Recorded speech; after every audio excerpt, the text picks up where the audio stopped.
चलो स्टार्ट करते हैं आज की क्लास। तो पिछली क्लास में हमने चैप्टर नंबर 4 जो कंप्लीट किया था, ठीक है। आज हम चैप्टर 5 स्टार्ट कर रहे हैं। चैप्टर 5 जो है वैसे काइंड ऑफ मजाकी है। अगर हम पहले 4 चैप्टर का कंटेंट लेवल और ऐसा लेवल जो कंटेंट का लेवल है नम और जो टाइम हमें लगा था उसके हिसाब से ये चैप्टर जो है मतलब मजाक टाइप ही लगेगा तुम्हें, ठीक है। आज स्टार्ट कर रहे हैं, देखते हैं हम आज कितने परसेंट कवर कर पाते हैं। मेरा टारगेट 50% है, ठीक है, कि मुझे 50% तो आज कराना ही है सारा। और कुछ खास नहीं है, आपने सब कुछ पहले से पढ़ा हुआ है, हम बस आपको रिलेट करके दिखा रहे हैं कि क्या क्या है इसके अंदर, ठीक है। तो आज की क्लास में क्या करना है हमें, हमने चैप्टर 1 में कुछ टर्म्स पढ़ी थी। जैसे जो टर्म्स हमने पढ़ी थी वो थी, एक टर्म थी परमिटिविटी, अपसाइलन नॉट, ठीक है, और अपसाइलन आर, रिलेटिव परमिटिविटी। एक हमने वहाँ टर्म पढ़ी थी डाइपोल होता है कुछ, ठीक है, इलेक्ट्रिक डाइपोल। एक हमने टर्म पढ़ी थी कुछ एक्सियल पोजीशन होती है, और एक होती है इक्विटोरियल पोजीशन, ठीक है। कुछ पोटेंशियल एनर्जी होती है, कुछ वर्क डन होता है, कुछ होता है स्टेबल इक्विलिब्रियम और कुछ होता है अनस्टेबल इक्विलिब्रियम। ये कुछ कुछ टर्म्स हमने सुनी है, ठीक है। वो सारी टर्म्स हमें अभी डिस्कस करनी है कि क्या क्या होंगी, ठीक है। स्टार्ट करते हैं। आसान सा टॉपिक है, कुछ खास नहीं है। तो मैं क्या कर रहा हूँ, मैं एक तरफ लिख रहा हूँ इलेक्ट्रिक सिस्टम और एक तरफ मैं डिफाइन कर रहा हूँ उसका मैग्नेटिक सिस्टम। एनालॉजी का मतलब होता है कि एक सिस्टम में एक वेरिएबल जो काम कर रहा है वही काम दूसरे सिस्टम में कौन करेगा। अब सिस्टम का यहाँ मतलब क्या है, एक इलेक्ट्रिक सिस्टम है पूरा का पूरा, और एक क्या हो गया मेरे पास, मैग्नेटिक सिस्टम। तो इलेक्ट्रिक सिस्टम में कुछ वेरिएबल थे, वो कुछ काम कर रहे थे, वही काम मैग्नेटिक सिस्टम में कौन करेगा वो हमें सीखना है, ठीक है। तो हम यहाँ पे क्या है, जो टॉपिक है वो है एनालॉजी, कि इलेक्ट्रिक और मैग्नेटिक सिस्टम में क्या क्या एनालॉजी है। तो पहली जो हमारे पास है एनालॉजी, ये है इलेक्ट्रिक सिस्टम और ये आ गया मैग्नेटिक सिस्टम, ठीक है। यहाँ तक ये स्पेस देखते हैं खाली ही जाएगा आई थिंक। जो पहला है हमारे पास फर्स्ट, मैं सोच रहा कि पहले टेबल बना के ले आऊँ, मुझे लगा जरूरत नहीं पड़ेगी, हम ऐसे ही कर लेंगे। इलेक्ट्रिक सिस्टम में एक वेरिएबल था जो हमने सुना था, उस वेरिएबल का नाम था इलेक्ट्रिक फील्ड। काफ़ी नॉन है ना, पता इलेक्ट्रिक फील्ड थी, पूरा चैप्टर ही इसी पे बेस्ड इलेक्ट्रिक फील्ड के ऊपर। तो इस सिस्टम में जो काम इलेक्ट्रिक फील्ड करती है, यहाँ पे यही काम कौन करता है, मैग्नेटिक फील्ड करती है। तो अगर मुझे कोई फॉर्मूला निकालना है मैग्नेटिक फील्ड का, तो मैं क्या करूंगा, इस इलेक्ट्रिक फील्ड को रिप्लेस कर दूंगा मैग्नेटिक फील्ड से। ये सारे फॉर्मूले यूज करेंगे और ये अपने आप निकल के आते जाएंगे। तो अगर मैं इलेक्ट्रिक फील्ड को रिप्लेस कर दूंगा मैग्नेटिक फील्ड से, तो मेरे पास मैग्नेटिक फील्ड में जो सिस्टम है उसके फॉर्मूले निकल के आ जाएंगे, ठीक है। दूसरा, यहां पे जो काम चार्ज करता है Q, यहाँ पे जो उसका एनालॉग आता है वो आता है स्मॉल एम। स्मॉल एम को बोलते हैं हम क्या, पोल स्ट्रेंथ। स्मॉल एम का जो नाम है वो क्या है, पोल स्ट्रेंथ, ठीक है। पोल स्ट्रेंथ अभी हम देखते हैं यहाँ पे क्या होगा। पोल स्ट्रेंथ का मतलब ऐसे क्या होता है कि अगर देखो, एक होती है बार मैग्नेट। बार मैग्नेट हमने टर्म सुनी है, ठीक है, जिसमें एक नॉर्थ पोल होता है और एक क्या होता है, साउथ पोल होता है। जनरली दोनों की जो स्ट्रेंथ होती है वो क्या होती है, सेम। नॉर्थ से फील्ड निकलती है और कहाँ पे एंटर करती है, साउथ में एंटर करती है। तो नॉर्थ से निकल रही है और साउथ में एंटर कर रही है। अब कितनी फील्ड निकलेगी, एक पोल की जो फील्ड है वो कितनी स्ट्रांग है, उसको हम मेजर करते हैं किसके अंदर, पोल स्ट्रेंथ के ऊपर। तो यहाँ पे एक पोल स्ट्रेंथ यहाँ पे है M और एक पोल स्ट्रेंथ यहाँ पे है M, तो उसको बोलते हैं स्ट्रेंथ ऑफ अ पोल, ठीक है। तो उसका सिंबल है M लिखते हैं, और जो इसकी यूनिट आती है इस पोल स्ट्रेंथ की वो भी हम निकालेंगे, अभी मैं लिख रहा हूँ बस, अभी चेक करेंगे कहाँ से निकल के आती है। वो आती है एम्पियर मीटर। मैंने पहले भी कभी 11वीं में तुम्हें सिखाया था, मीटर की ना दो स्पेलिंग आती हैं, एक होती है METER और एक होती है METRE। जो बुक्स में लिखी है वो METRE आती है, जो अगर हम टाइप करेंगे आजकल वर्ड वगैरह के अंदर तो वो इसको गलत दिखाता है, वो METR आता है, अमेरिकन लैंग्वेज, ठीक है, अपनी मोनोपोली दिखाते हैं वो। तो E हो गया और Q हो गया, ठीक है। फिर ऐसे ही इस ई क्यू के अलावा यहाँ पे एक कांस्टेंट आता है हमारे पास 1/4 पाई एप्सिलॉन 0, ठीक है। इलेक्ट्रिक सिस्टम में जो भी फॉर्मूले हैं फोर्स के, इलेक्ट्रिक फील्ड के, सब में ये निकल के आता है कांस्टेंट के की वैल्यू, जो के था। इसका एनालॉग इस सिस्टम में क्या आता है, μ0/4 पाई। क्या आता है, μ0/4 पाई। इसकी वैल्यू क्या थी, 9। इसकी वैल्यू क्या थी, यूनिट आप निकाल लोगे, 3 तो ये हो गए, ई क्यू और के। तो अब मुझे इसके फॉर्मूले निकालने हैं, तो मैं इसको इससे रिप्लेस कर दूंगा, मेरे पास सारे आंसर निकल जाएंगे। फिर क्या है इसके अलावा, इसके अलावा हमारे पास है एक, यहां पे एक टर्म आई थी इलेक्ट्रिक डाइपोल। यहां पर एक टर्म थी इलेक्ट्रिक डाइपोल। इलेक्ट्रिक डाइपोल की डेफिनेशन हम ऐसा बोलते थे कि एक सिस्टम है डाइपोल जिसमें जितना नेगेटिव चार्ज है उतना ही क्या है, पॉजिटिव चार्ज है। तो एक डाइपोल को दिखाने का तरीका क्या होता है, एक माइनस क्यू चार्ज और उतना ही हमारे पास क्या आ रहा है, प्लस क्यू चार्ज। जितना चार्ज माइनस का है, सेम चार्ज हमारे पास क्या आता है, प्लस का, उसको हम क्या बोलते हैं, इलेक्ट्रिक डाइपोल। इस डाइपोल को में एक चीज और होती है, वो क्या होती है, टू वे। टू वे क्या है, उसकी डिस्टेंस है, दो चार्जेस के बीच में कितनी डिस्टेंस है, वो क्या हमारे पास, डिस्टेंस ऑफ डाइपोल, ठीक। यहां पे आता है हमारे पास एक टर्म जिसको हम बोलते हैं मैग्नेटिक डाइपोल। ये है इलेक्ट्रिक डाइपोल, ये क्या आ गया, मैग्नेटिक डाइपोल। तो मैग्नेटिक डाइपोल को, इसके दो तरीके हैं। एक तरीका हमने चैप्टर 4 में सीखा था, जहां पे हमने लिखा था current carrying loop as a magnetic dipole, जिसका डाइपोल मोमेंट कितना आता है, NiA, ठीक है। एक तरीका और है इस डाइपोल का, वो बार मैग्नेट। इस बार मैग्नेट को भी मैं लिख सकता हूं एज अ मैग्नेटिक डाइपोल, जिसमें क्या है, एक नॉर्थ पोल है और एक क्या है, साउथ पोल है। दोनों की है पोल स्ट्रेंथ m, और जो उनके बीच में जो डिस्टेंस है उसको हम क्या लिखते हैं, 2a। तो जब भी हम डाइपोल पढ़ते हैं तो डाइपोल के लिए हम पढ़ते हैं उस डाइपोल की स्ट्रेंथ कितनी है, उसका नाम क्या आता है, इलेक्ट्रिक डाइपोल स्ट्रेंथ, या डाइपोल मोमेंट बोलते हैं इसको हम, ठीक है। तो एक डाइपोल मोमेंट इलेक्ट्रिक होता है और एक क्या निकल के आता है, मैग्नेटिक निकल के आता है। कर दे पेस्ट टर्न, ठीक है। तो इधर इलेक्ट्रिक सिस्टम, इधर मैग्नेटिक सिस्टम। तो ये डाइपोल था, ये हमारे पास क्या है, मैग्नेटिक डाइपोल, जिसमें एक नॉर्थ पोल है और एक क्या है, साउथ पोल। यहाँ पे जितना नेगेटिव चार्ज है उतना ही हमारे पास क्या है, पॉजिटिव चार्ज, ठीक है। तो नेक्स्ट पेज पे 5th पॉइंट, इधर चल रहा है इलेक्ट्रिक सिस्टम और इधर हमारे पास क्या है, मैग्नेटिक सिस्टम। ये हमारे पास मैग्नेटिक सिस्टम है। तो 4th पॉइंट था, तो नाउ 5th पॉइंट, ठीक है।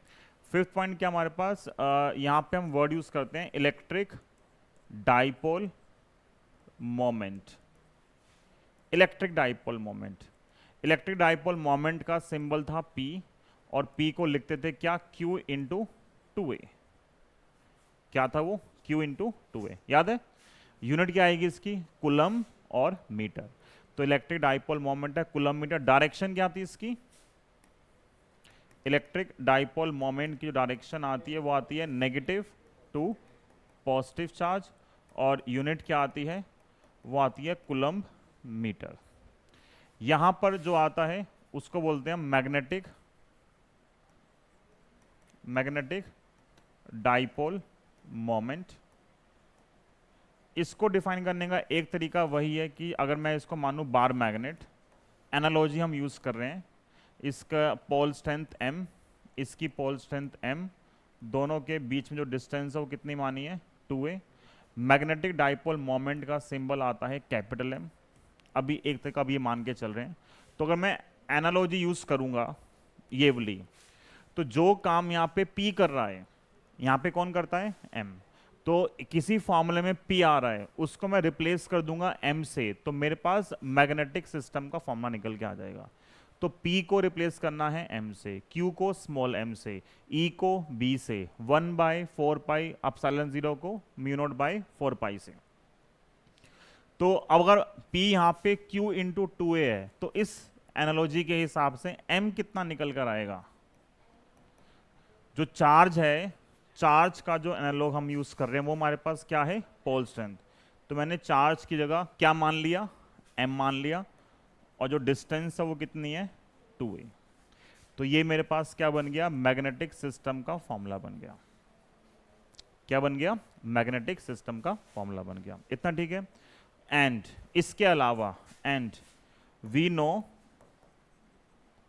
For a current carrying loop, current carrying loop के लिए जो मैग्नेटिक मोमेंट का फॉर्मूला आता है वो कितना आता है? NIA। ठीक है, IA होता है नंबर ऑफ टर्न्स के लिए N आ जाता है। तो यहां से यूनिट क्या आएगी? M की यूनिट ऑफ M, N हट गया, करंट के लिए एम्पियर, एरिया के लिए मीटर स्क्वायर। बोलो कोई डाउट है तो? ये तुमने पढ़ा हुआ ना चैप्टर 4 में भी, जो M की यूनिट है वो कितनी है? Ampere metre square. अब यहां से एक चीज देखो समझने के लिए, इसका यूज करते हैं। M जो है वो है स्मॉल m इंटू 2A यहां से, ठीक है। इसकी यूनिट कितनी है? Ampere metre square. इस M की निकालनी है और इस डिस्टेंस की कितनी है? क्योंकि ना बहुत M आ गया, MM हो गया सारा, तो कंफ्यूजन होता है कि कौन सा M क्या रिप्रेजेंट कर रहा है। इस M की यूनिट है एम्पियर मीटर स्क्वायर। इस M की निकालनी है और 2A की भी क्या है? मीटर। तो 1 मीटर से 1 मीटर कट गया। M की क्या यूनिट आएगी? एम्पियर मीटर, ठीक है। वो मैंने आई थिंक पीछे लिख दिया ऑलरेडी, एम्पियर मीटर, ठीक है। तो पेपर में एक क्वेश्चन आया हुआ है बहुत बार, right the unit of magnetic, मतलब या तो पोल स्ट्रेंथ और मैग्नेटिक डाइपोल मोमेंट। ये निकलती नहीं, बच्चे भूल जाते हैं इसको। ये भी नहीं लिख पाते बच्चे M की, और ना ही वो इसकी लिख पाते हैं कि इसकी मैग्नेटिक डाइपोल मोमेंट की, ठीक है। दो ये नहीं लिख पाते। यहां तक क्लियर है? इसकी डायरेक्शन थी नेगेटिव टू पॉजिटिव चार्ज, ठीक है। इसकी एक डायरेक्शन अगर मैं यहां से लिखूं तो इसकी डायरेक्शन का एक फॉर्मूला आता है क्या? साउथ से नॉर्थ पोल। साउथ से नॉर्थ क्या होती है? डायरेक्शन होती है किसकी? मैग्नेटिक डाइपोल मोमेंट की, अगर मैं बार मैग्नेट के रिस्पेक्ट में बात कर रहा हूं। अगर मैं करंट के रिस्पेक्ट में बात कर रहा हूं तो आपको पता है कि मैग्नेटिक डाइपोल मोमेंट, ये पूरा टॉपिक हमने चैप्टर 4 में किया हुआ है। मैग्नेटिक डाइपोल मोमेंट हमेशा प्लेन ऑफ लूप के क्या होता है? परपेंडिकुलर। और डायरेक्शन कैसे निकालते हैं? जिस डायरेक्शन में करंट आ रही है उस डायरेक्शन में कर्ल करोगे, थंब हमें क्या देगा? डायरेक्शन ऑफ M देगा। तो इस केस में अगर करंट ऐसे है, ये बैक साइड है, ये फ्रंट है, तो यहाँ पे M कहाँ आएगा? ऊपर की तरफ आएगा। यहाँ पर M कितना आएगा? ऊपर की तरफ। तो हम दोनों तरीके से निकालते हैं, या तो ऐसे निकालते हैं यहाँ पे, ये और ये सेम चीज़ है वैसे, इसमें और इसमें कोई डिफरेंस नहीं है। कैसे देखो, ये ऐसे आ रहा है, फील्ड ऊपर आ रही है, तो जहाँ से फील्ड निकलती है वो नॉर्थ पोल होता है, जहाँ से फील्ड वापस एंटर करेगी वो क्या होगा? साउथ। तो नीचे साउथ है, ऊपर नॉर्थ है, तो फील्ड कहाँ पे आ रही है? डायरेक्शन M की साउथ से नॉर्थ की तरफ, ठीक है। और वो निकालने का डायरेक्ट देगा क्या है? जिस डायरेक्शन में करंट है उसमें कर्ल करो तो वो हमें क्या देगा? M की हमने पूरी एक क्लास ली थी चैप्टर 4 में, आई थिंक स्टार्टिंग में ही है कि M कैसे निकालोगे आप। मैंने यहाँ पे एक क्वेश्चन रिपीट किया है, बट जो मेन क्वेश्चन थे 3-4 क्वेश्चन वो हमने सारे चैप्टर 4 में डिस्कस कर रखे हैं ऑलरेडी, ठीक है। यहाँ पे असाइनमेंट के अंदर हैं ऑलरेडी, तो आप वो कर लोगे सारे, मुझे पता है। अगर चैप्टर 4 का असाइनमेंट कर लिया तो अपने आप हो जाएंगे वो सारे। तो एक टर्म ये आ गई इलेक्ट्रिक डाइपोल मोमेंट, और यहाँ पे क्या आ गया? Magnetic dipole moment. तो फॉर्मूले बस बदलने हैं। P को किससे रिप्लेस करोगे? M से। Q किससे करोगे? स्मॉल m से। बस सिंबल बदलते जाओ, सब आंसर आ जाएगा। इसके बाद 5th पॉइंट था ये। अगला पॉइंट है, इधर इलेक्ट्रिक सिस्टम है और यहां पे हमारे पास क्या आ रहा है? अगेन मैग्नेटिक सिस्टम आ रहा है। तो अब ये हमारे पास हो गया 6th पॉइंट, ठीक है। 6th पॉइंट में मुझे पता है अगर एक डाइपोल है, ये -Q और ये +Q चार्ज, तो ये है डाइपोल की एक्सियल पोजीशन, ठीक है। ये क्या होती है पोजीशन, एक्सियल पोजीशन पर। बताओ इलेक्ट्रिक फील्ड कितनी आती है, उसका फॉर्मूला था K मतलब 1/4 पाई एप्सिलॉन 0 और 2p divide by r cube. ये फॉर्मूला अप्रोक्सीमेशन था कब, शॉर्ट डाइपोल के लिए, when r is more than a। याद है ना, चैप्टर 1 में था फॉर्मूला ये, ठीक है। यही सेम फॉर्मूला यहां बन सकता है, किसके अंदर, मैग्नेटिक सिस्टम के अंदर। कैसे, एक हमारे पास है मतलब मैंने मान ली बार मैग्नेट, ये नॉर्थ पोल, ये साउथ पोल और ये नॉर्थ पोल। ये हमारे पास है इसकी एक्सियल पोजीशन।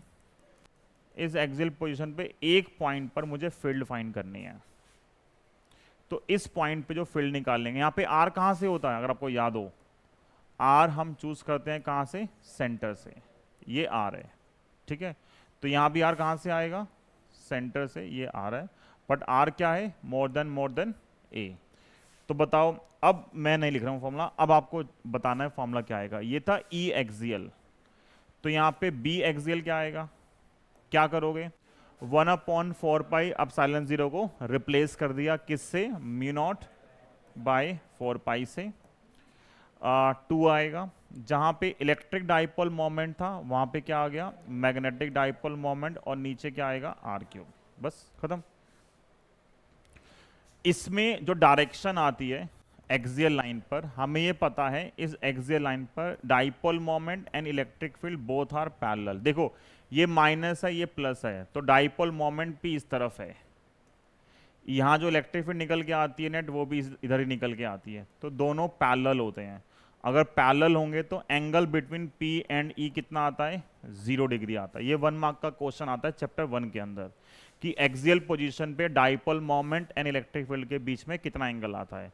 सेम यहाँ भी होल्ड करेगा, ठीक है। तो यहाँ पे क्या आएगा, यहाँ मैं क्या लिख सकता हूँ, M and B are parallel, तो थीटा कितना आएगा, 0 डिग्री। तो जो इलेक्ट्रिक सिस्टम है वही सेम यहां चल रहा है। अब बोलोगे क्या इसकी डेरिवेशन है, नहीं है, सिर्फ फॉर्मूला पता होना चाहिए। और फॉर्मूले के क्या करना आपको, अगर आपको ये पता है तो ये अपने आप निकल जाएगा, इसमें है ही क्या, समझ में आ रहा है। ओके, तो ये 6 पॉइंट हो गया। 7th हम लिख सकते हैं, ये था एक्सियल। अब हम किसकी बात करेंगे, इक्वेटोरियल की। तो उसमें क्या था, एक डाइपोल था, minus Q charge plus Q charge, उसके सेंटर पे एक पोजीशन लेते थे, क्या निकल के आता है यहाँ पे E, वो था 1/4 पाई एप्सिलॉन 0 और P बाय R क्यूब। यहाँ 2 को फैक्टर नहीं आता बस। तो सेम यहाँ पे क्या आएगा, अगर हम 7th पॉइंट चूज करेंगे, इसका डायग्राम मैं यहाँ बना देता हूँ, ये इधर डायग्राम, कि एक डाइपोल है, ये इसकी पोजीशन है, इसकी एक्सियल पोजीशन पे एक पॉइंट चूज किया P, कोई भी पॉइंट चूज कर लिया जो यहाँ से R डिस्टेंस पर है, ये A, और क्या निकालना है मुझे निकालना है B एट इक्वेटोरियल पोजीशन। तो क्या आएगा फॉर्मूला, म्यू नॉट बाय 4 पाई और M बाय R क्यूब। यहाँ माइनस लिख सकते हैं, वैसे माइनस क्यों आता है, क्योंकि देखो अगर ये साउथ पोल है और ये नॉर्थ पोल है, तो इस डायग्राम में मैग्नेटिक मोमेंट इस तरफ है, पर जो मैग्नेटिक फील्ड आती है वो क्या आती है, अपोजिट आती है। सेम चीज़ यहाँ भी होल्ड करती है। अगर आपको याद है चैप्टर 1 में हमने सब डिस्कस किया हुआ है, क्योंकि ये सब कॉमन क्वेश्चन ऑब्जेक्टिव के अंदर, कि ऐसी कौन सी पोजीशन है जहां पे electric field and dipole moment parallel होते हैं, एक्सियल। ऐसी कौन सी पोजीशन है जहां पे electric field and dipole moment are anti parallel, तो वो ये हो गया। क्योंकि यहाँ पे क्या होता है, अगर ये माइनस का चार्ज है, अगर आपको याद है, तो इसकी फील्ड कहाँ पे आएगी, इधर, इसकी फील्ड कहाँ पे आएगी, अवे, एक इधर है एक इधर है, रिजल्टेंट कहाँ आएगा, बीच में। कहाँ आएगा रिजल्टेंट, बीच में। ये माइनस है, ये प्लस है, डाइपोल मोमेंट इस तरफ है, इलेक्ट्रिक फील्ड इस तरफ है, तो दोनों हमेशा क्या होंगे, अपोजिट होंगे। तो अगर मैं इसको वेक्टर में लिखूंगा, ये भी वेक्टर है, ये भी वेक्टर है, तो आगे साइन क्या आता है, माइनस का। ये हमने पढ़ा हुआ है और इसी का यूज करके मैं ये लिख रहा हूं। तो यहां भी हम क्या लिख सकते हैं, एम एंड बी क्या होंगे, एम एंड बी आर क्या, एंटी पैरेलल। ये सारे ऑब्जेक्टिव क्वेश्चन बन जाते हैं 1 मार्क्स के, कि जिस डायरेक्शन में एम है उसके अपोजिट डायरेक्शन में क्या बनेगा, बी बनेगा। ठीक है, बी मतलब मैग्नेटिक फील्ड। कितने हो गए पॉइंट, 7 पॉइंट हो गए। ठीक है, ये सब ड्राइव किया हुआ है, ये सब ऐसी चिप दिया, क्या नाम देके, एनालॉजी नाम देके। ठीक है, और अगर आपको ये फॉर्मूले याद है आप अपने आप बना लोगे ना, इसमें कुछ है ही नहीं करने को। आगे कर दें, ओके। अगला पार्ट, अगला पार्ट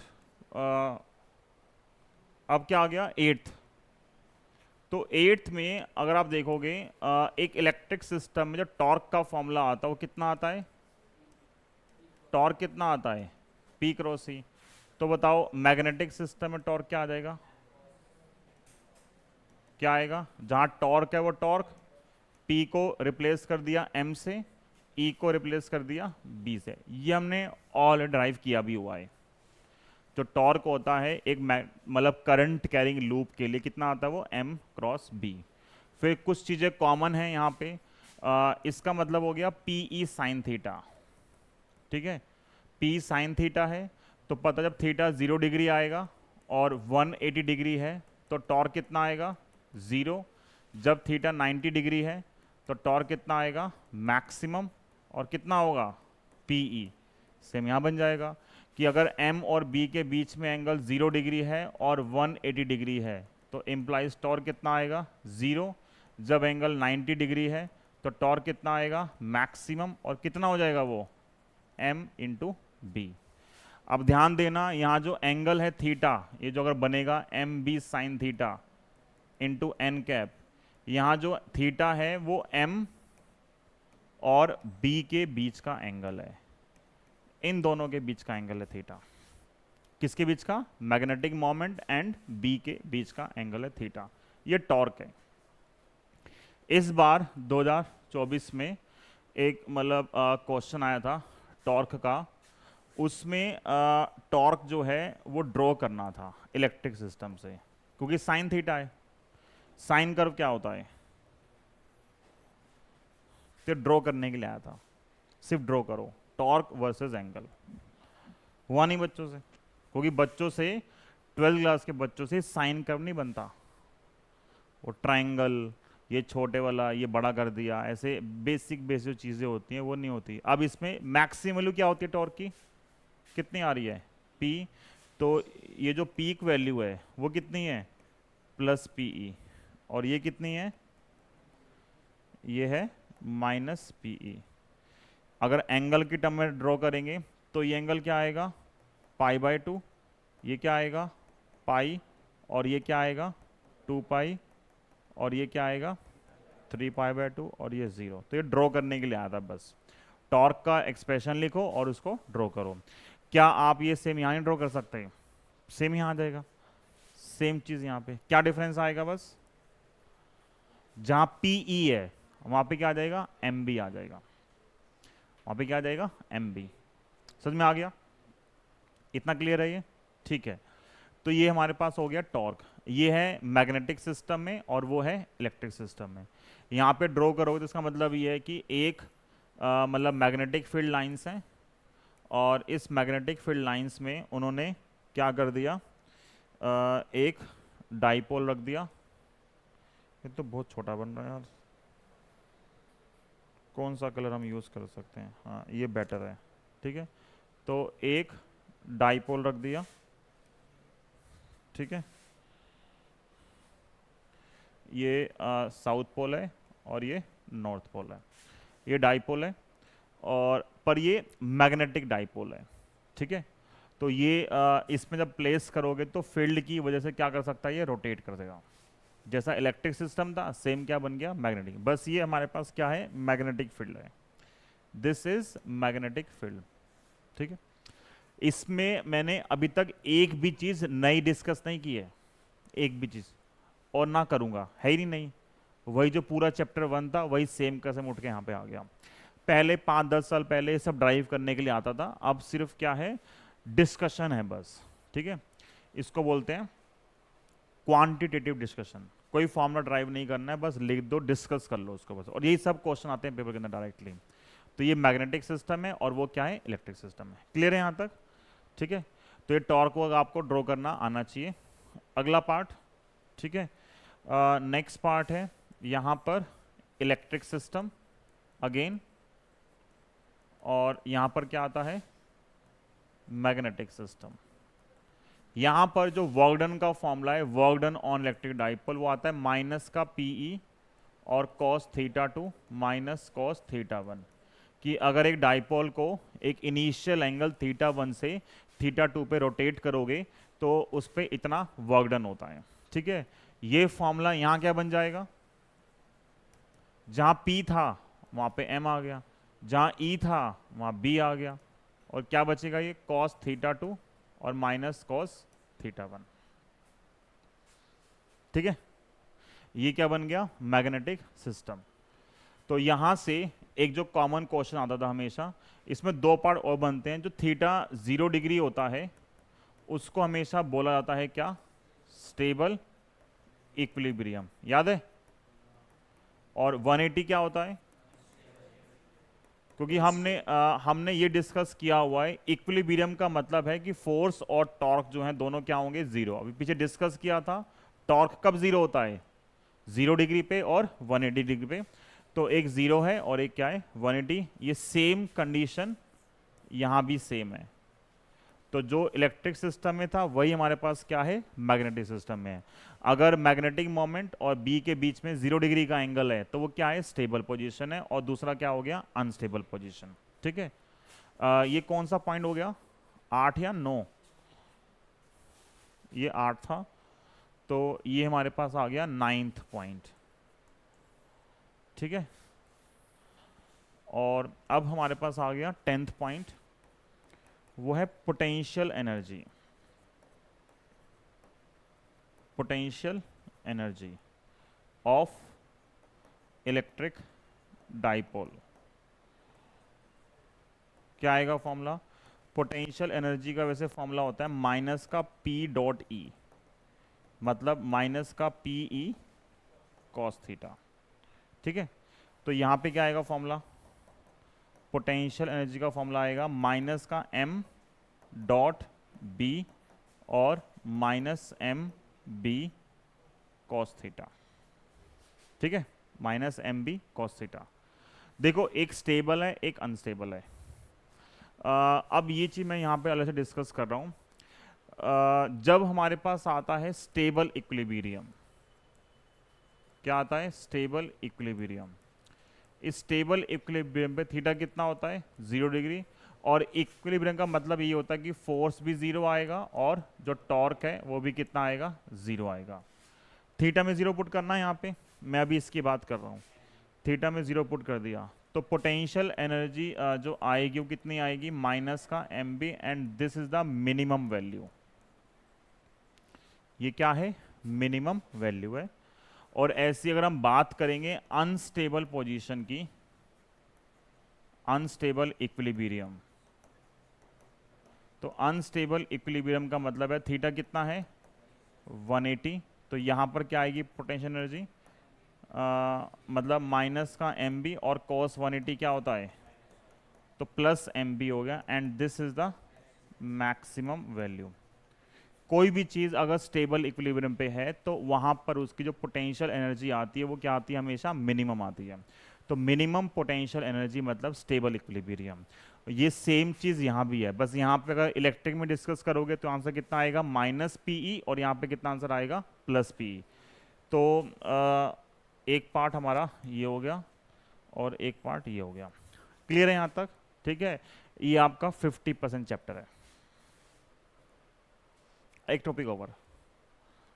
ठीक है, तो हमें एक डेढ़ क्लास हो चाहिए, मतलब मुझे 1.5 घंटा मिलेगा तो उसमें हम ये चैप्टर वाइंड अप कर देंगे। ठीक है, अभी कर रहे हैं शुरू, अभी क्लास खत्म नहीं हुई है, टॉपिक खत्म हुआ है, थ्योरी वाला पार्ट। ठीक है, ऐसे जैसा ये चैप्टर है ऐसे हमारे पास 6 चैप्टर्स हैं जो 3-3, 4-4 क्लास में ख़त्म हो जाएंगे। ठीक है, जितने टाइम में पहले 4 चैप्टर होते हैं उतने टाइम में 2 चैप्टर छोड़ के बाकी सारे खत्म हो जाएंगे। ठीक है, तो आप जब भी गलतियां करोगे वो हमेशा पहले 4 में करोगे। इन सब में गलती के चांस जनरली कम होते हैं। ठीक है, क्योंकि कंटेंट भी कम है और कंपेरेटिवली इजी भी है। पहले 4 चैप्टर बहुत डिफिकल्ट हैं, उनमें तो मतलब भर भर के गलतियां होती हैं। जितने में आप पहला रिवाइज करोगे ना, उतने में ये स्टार्टिंग से लेके एंड तक फर्स्ट टाइम पढ़ोगे खत्म हो जाएंगे सब ऐसे चैप्टर से। तो अब यहाँ तक क्लियर है आपका, पोटेंशियल से निकालना सब हो जाएगा आपका। अब देखो जो क्वेश्चंस हैं, क्वेश्चंस का लेवल भी कुछ खास नहीं है, नॉर्मल क्वेश्चंस हैं।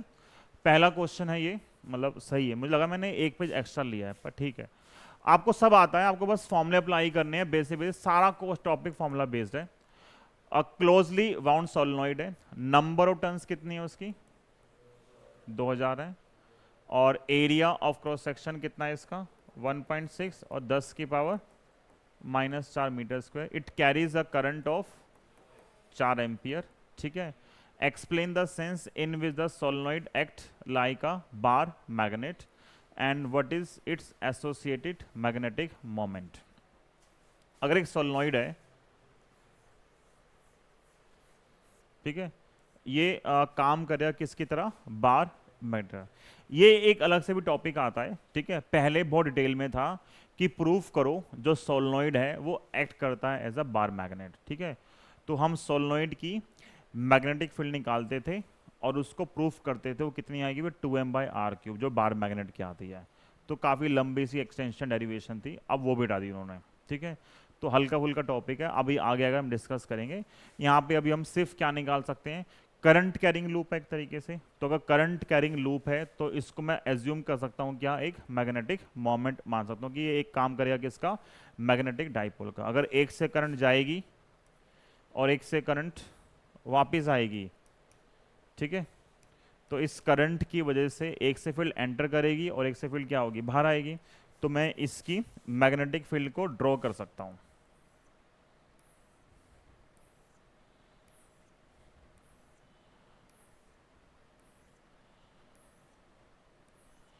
जहां से निकल रही है, मान लो जहां से एंटर कर रही है वो क्या होगा, साउथ, लिख तो साउथ रहा हूं, और जहां से निकल रही है वो क्या होगा, नॉर्थ पोल। अगर इसको कंप्लीट करना होगा कंप्लीट भी कर सकते हैं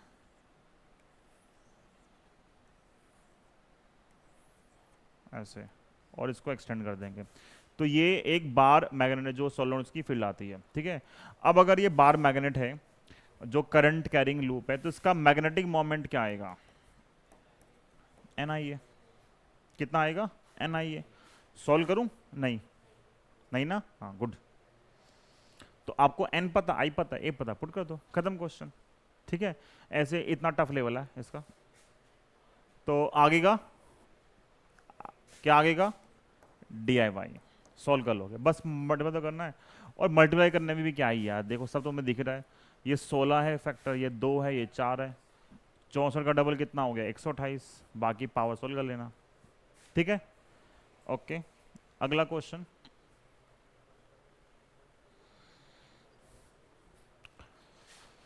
बताओ क्या क्या गिवन है। तो solenoid is free to turn about the vertical direction and a uniform horizontal magnetic field. तो बी है कितना 0.25 tesla is applied. What is the magnitude of torque on the solenoid when its axis make an angle of 30 degree with the direction of applied field। ठीक है, तो जिस direction में वो होगा उसका वो बनेगा मैग्नेटिक मोमेंट, और ये फील्ड है, दोनों के बीच में कितना एंगल है 30 डिग्री। ठीक है, और क्या है, हमें मैग्नेटिक मोमेंट ऑलरेडी गिवन है। तो टॉर्क का फॉर्मूला क्या होता है, हो जाएगा, टॉर्क निकालना है, m पता है 0.6 जूल पर टेस्ला। अब देखो ये मैग्नेटिक मोमेंट की एक यूनिट और है जूल पर टेस्ला, मैग्नेटिक मोमेंट की एक यूनिट और है जूल पर टेस्ला। ये कहां से है, वो यहीं से आई। टॉर्क का जो आती है यूनिट, टॉर्क बेसिकली क्या होता है R क्रॉस F।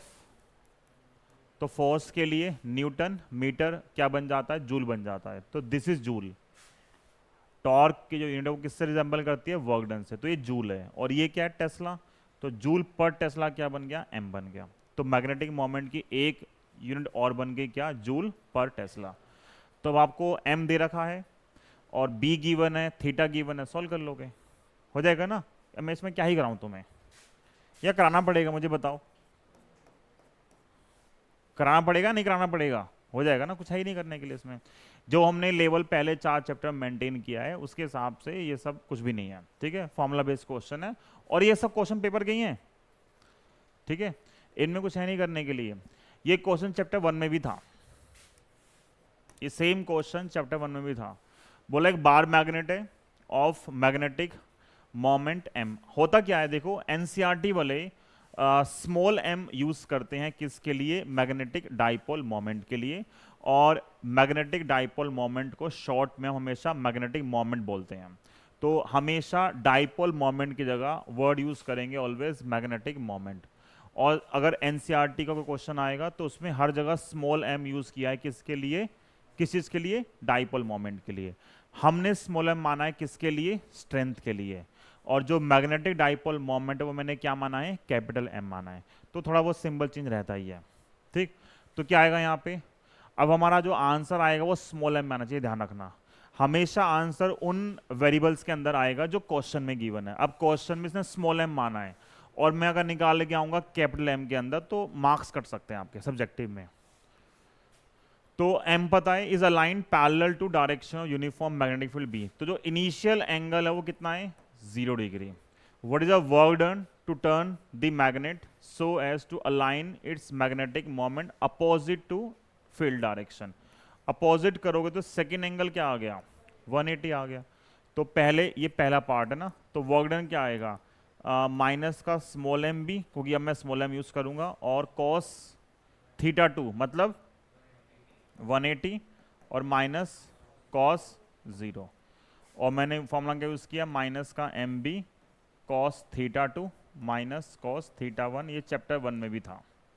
तो क्या आएगा ये, माइनस का M B cos 180 minus 1 minus 1 minus 2 और माइनस कितना आएगा, प्लस का 2 एम बी वर्क डन आ गया। सेकेंड पार्ट में क्या है, पहला एंगल तो 0 ही था, सेकेंड में कितना एंगल लगाना है, नॉर्मल टू फील्ड डायरेक्शन। तो नॉर्मल चूज करोगे तो एंगल कितना हो गया, 90 हो गया। अब क्या आएगा, वरना कुछ है करने के अंदर, कुछ भी नहीं है करने के लिए, ऐसे टाइम पास वाले क्वेश्चन है सारे के सारे ये। कॉस 0 तो माइनस का एम बी कॉस 90 0 माइनस का 1 और प्लस का एम बी, प्लस का एम बी, ठीक है यहां तक, ओके। आगे देखते हैं, बोलो ये हो सकता है या कराना पड़ेगा, मुझे बताओ, पढ़ के बताओ, ये हो सकता है या कराना पड़ेगा।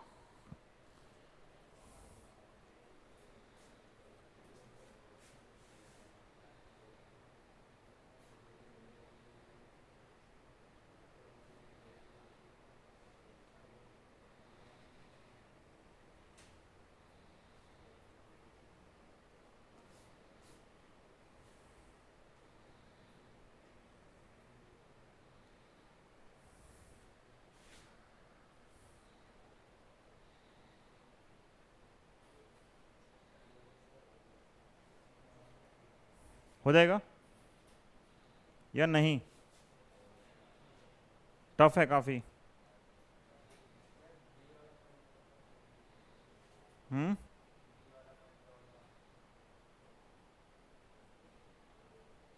एक सेकेंड दो,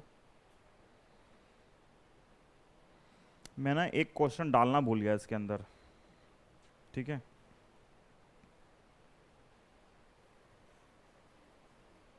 तो मैं एक बार अरेंज कर रहा हूँ कि मुझे दिख जाए पेपर में क्वेश्चन हो कहीं पे।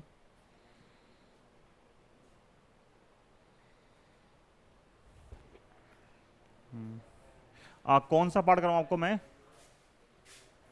Torque on the magnet in the final orientation in case 2, ठीक है। केस 2 में कहाँ है वो, अपोजिट टू मैग्नेटिक फील्ड। तो पहला ए पार्ट तो आप डन कर लोगे, ठीक है। बी पार्ट के अंदर जो एंगल है वो कितना हो गया, तो टॉर्क का फॉर्मूला क्या होता है, एम बी साइन 180, क्या आ गया। अगर आप पैरेलल अलाइन करोगे या एंटी पैरेलल अलाइन करोगे, both are position of stable and unstable equilibrium, and both position torque and force acting on the particle क्या आएगा, जीरो आएगा ना। डाइपोल पे यूनिफॉर्म फील्ड में, ठीक है, जो नेट फोर्स आता है और जो नेट टॉर्क आता है वो कितना आता है, जीरो आता है। तो बस उसका यूज करना है आपको। क्लियर है या नहीं? ओके, बस एक क्वेश्चन मैं और लिख रहा हूँ, मतलब क्वेश्चन तो मुझे मिल गया है।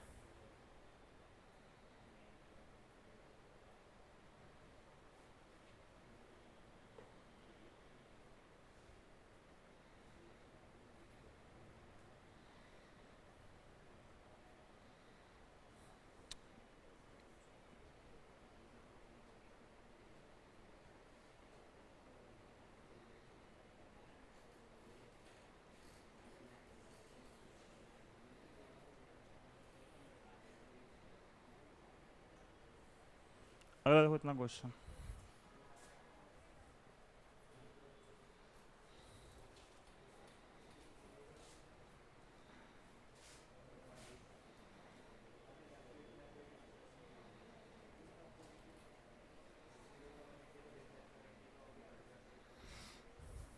ये अगला क्वेश्चन है।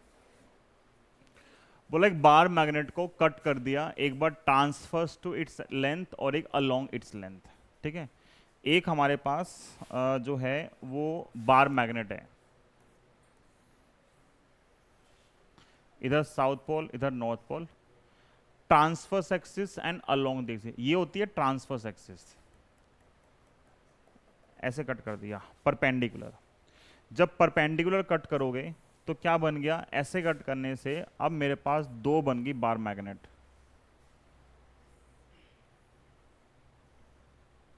ठीक है। ये साउथ था और ये क्या था, नॉर्थ।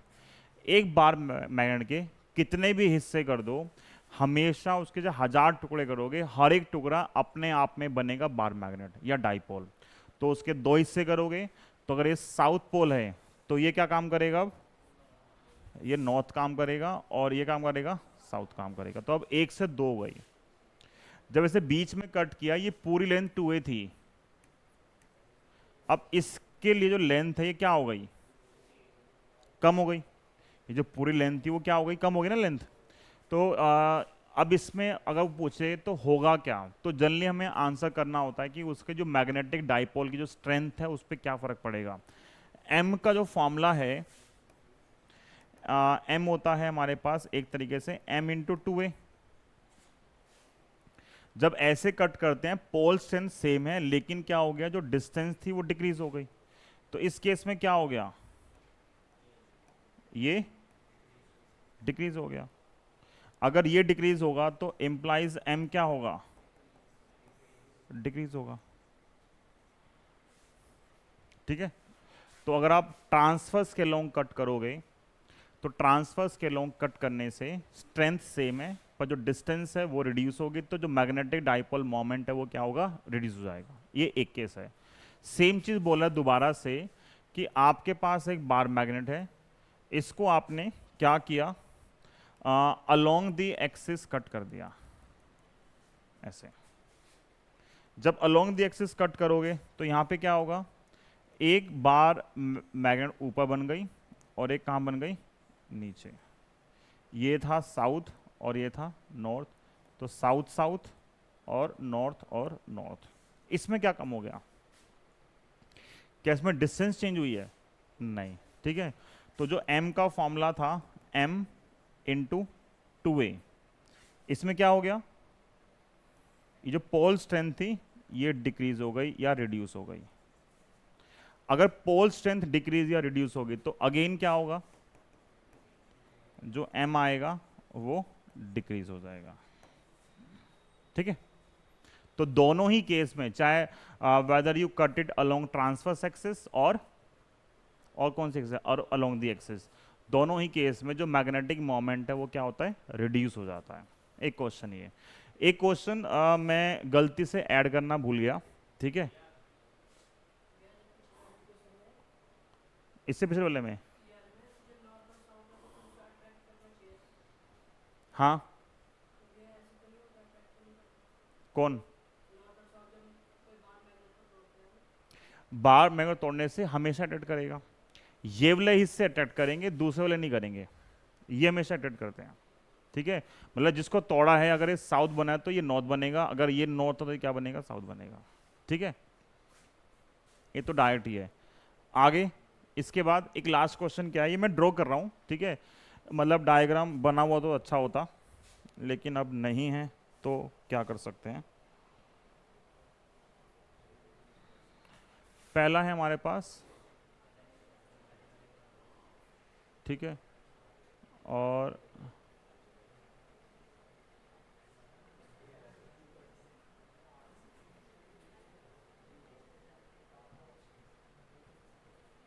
सेकंड,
क्वेश्चन बोल रहे हैं अरेंज देम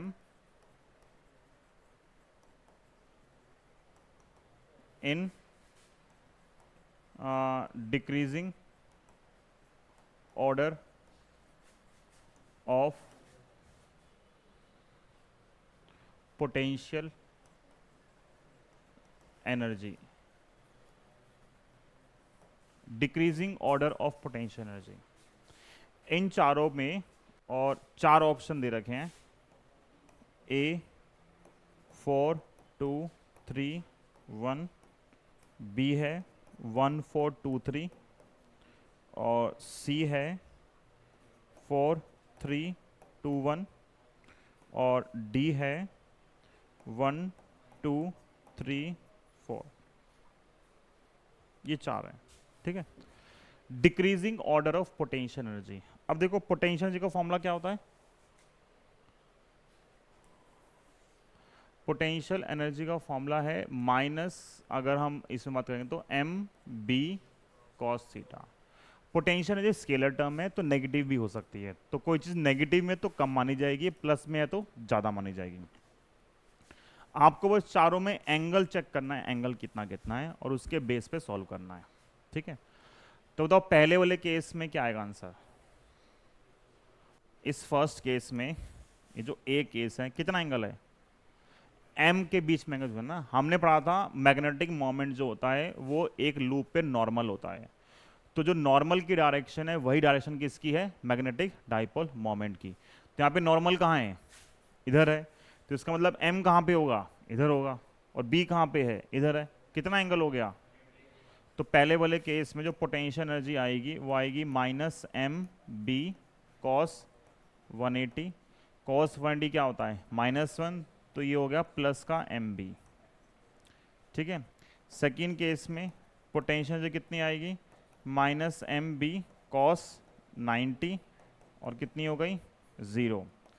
थर्ड केस में पोटेंशियल एनर्जी आएगी minus M B cos theta, और यहाँ जो थीटा है वो लेस देन 90 है। कैसे लेस देन 90 है, देखो इसको डॉटेड लोगे तो एम इधर है और बी है, ये एंगल क्या आएगा थीटा,